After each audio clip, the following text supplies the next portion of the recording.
ಸುಬ್ಬು ಮಾಮ, ನಿಮ್ಗೊಂದು ನಾನು ವಿಷಯ ಹೇಳ್ಬೇಕು. ಹೇಳ್ಬಿಟ್ಟ.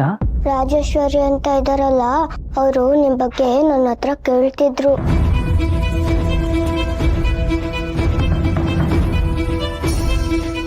ಹೌದಾ? ಅದಕ್ಕೆ ಅಂದ್ರೆ ಡೋಂಟ್ ವರಿ ಸುಬ್ಬು ಮಾಮ, ನಾನೇನು ಹೇಳಿಲ್ಲ ಅವ್ರ ಹತ್ರ. ಹೇಗೋ ಮ್ಯಾನೇಜ್ ಮಾಡ್ಬಿಟ್ಟೆ ಗೊತ್ತಾ. ಆಹಾ, ಪರವಾಗಿಲ್ವೇ? ನಿನ್ನ ನಾನು ಏನೋ ಅನ್ಕೊಂಡಿದ್ದೆ. ಚಾಲಕ್ಕಿ, ನನಗೆ ಗೊತ್ತು. ಮತ್ತೆ ನಾನಂದ್ರೆ ಸುಮ್ನೆನಾ? ಎಲ್ಲಿ ಹೇಗಿರ್ಬೇಕೋ ಆಗಿರ್ತೀನಿ. ಆಹಾ, ಸೂಪರ್, ಚಾಣೆ ನೀನು. ನನ್ನ ಹೊಗಳೋದಿರ್ಲಿ, ಆ ರಾಜೇಶ್ವರಿ ತುಂಬಾ ಡೇಂಜರ್ ಅನ್ಸುತ್ತೆ. ಅವ್ರ ಬಗ್ಗೆ ಸ್ವಲ್ಪ ಯೋಚನೆ ಮಾಡಿ. ಹೌದು ಪುಟ್ಟ, ಒಂದ್ ಕಡೆ ರಾಜೇಶ್ವರಿ, ಇನ್ನೊಂದ್ ಕಡೆ ಆ ಮುತ್ತು. ತಲೆ ಕೆಟ್ಟೋಗ್ಬಿಟ್ಟಿದೆ ನನಗೆ. ಪಾಪ, ನೀವು ನನಗೋಸ್ಕರ ಅಂತ ಇಲ್ಲಿಗೆ ಬಂದ್ರಿ, ಈಗ ನೀವೇ ಸಿಕ್ಕಾಕೊಂಡಿದ್ದೀರಾ.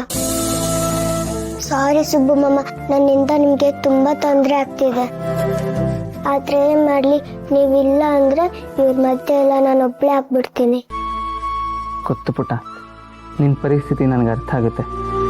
ಇವ್ರ ಮಧ್ಯ ನಿನ್ನ ಬಿಟ್ಟು ಹೋಗೋದಕ್ಕೂ ನನಗೆ ಭಯ ಆಗ್ತಾ ಇದೆ. ಹಾಗಂತ ಇಲ್ಲಿ ಈ ಮನೆ ಸಮಸ್ಯೆಗಳನ್ನ ನನ್ನ ಮೈ ಮೇಲೆ ಹೊರಿಸ್ಕೊಳ್ಳೋದಕ್ಕೂ ನನಗೆ ಕಷ್ಟ ಆಗ್ತಾ ಇದೆ. ಯೋಚನೆ ಮಾಡಬೇಡಿ, ನಾನು ನಿಮ್ ಜೊತೆ ಇರ್ತೀನಲ್ಲ. ಯಾರು ನನ್ನನ್ನ ಏನೇ ಕೇಳಿದ್ರು ನೀವೇ ನಮ್ಮಪ್ಪ ಅಂತೀನಿ. ಹೌದಮ್ಮ, ನನಗೆ ಗೊತ್ತು. ಆದ್ರೆ ಏನ್ ಮಾಡೋದು? ಶ್ರಾವಣಿ ಮೇಡಮ್ ಬೇರೆ ಇಲ್ಲಿಗೆ ಬರ್ತೀನಿ ಅಂತ ಹೇಳ್ತಾ ಇದಾರೆ. ಅವ್ರು ಇಲ್ಲಿಗೆ ಬಂದ್ರೆ ಅವ್ರು ಯಾರು ಅಂತ ಈ ಮನೆಗೆ ಪರಿಚಯ ಮಾಡಿಸ್ತೀನಿ ನಾನು. ನನಗೆ ಭಯ ಆಗ್ತಿದೆ ಪುಟ್ಟ. ಶ್ರಾವಣಿ ಆಂಟಿ ಬರ್ತಿದಾರ, ಬರ್ಲಿ ಬಿಡಿ. ಅವ್ರು ಬಂದ್ರೆ ನನಗೆ ತುಂಬಾ ಖುಷಿ. ನಿನಗೆ ಖುಷಿ ಆಗುತ್ತಮ್ಮ, ಆದ್ರೆ ಅವ್ರು ಇಲ್ಲಿಗೆ ಬಂದ್ರೆ ಅವರೇ ನಾನು ಹೇಳ್ತೀನಿ, ನಾನೇ ಸುಬ್ಬು ಅಂತ ಗೊತ್ತಾಗ್ಬಿಡಲ್ವಾ?